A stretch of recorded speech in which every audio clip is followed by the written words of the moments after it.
নমস্কার বন্ধুরা, এই টাইপটা সবাই করতে পারবে, কিন্তু আমি আজকে এমন ভাবে শিখাবো এই অঙ্কটা মাত্র 2 সেকেন্ডে। হ্যাঁ, মাত্র 2 সেকেন্ডে এটা করা সম্ভব।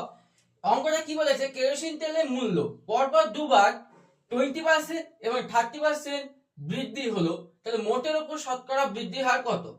এই ক্ষেত্রে সবাই তোমরা জানো শতকরা হিসাবে মানে পার্সেন্টেজ হিসাবে যখন আমরা করব সেটাকে আমরা রেশিও হিসাবে সলভ করতে পারি। আমরা রেশিও হিসাবে করব না, আমরা কিভাবে সলভ করব দেখো। প্রথমে বলেছে 20% 20 লিখবো, তারপর হচ্ছে 30% যোগ চিহ্ন দিয়ে 30% লিখবো। তারপর কি করব, একটা দশমিক দিব, দুটো গুণ করব, তাহলে কত হচ্ছে 3 2 6, দুটো শূন্য 600। এবার কি 50.600 হচ্ছে। দেখো এখানে তিনটে ঘর, এখানে তিনটে ঘর রাখা যাবে না, এদিকে নিয়ে আসতে হবে, তাহলে কত হচ্ছে 56.00। এই ধরনের এইভাবে হবে।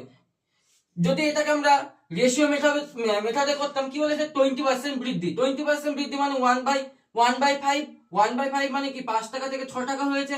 30% বৃদ্ধি, 30% বৃদ্ধি মানে কত 3/10 মানে 10 টাকা থেকে ক টাকা হয়েছে 13 টাকা হয়েছে। তাহলে যদি এটা হয় 50 থেকে কত হয়েছে, 50 থেকে 3 6 3 6 18 8 হাতে থাকলো 1 6 6 78। তারপর বৃদ্ধি কত 28।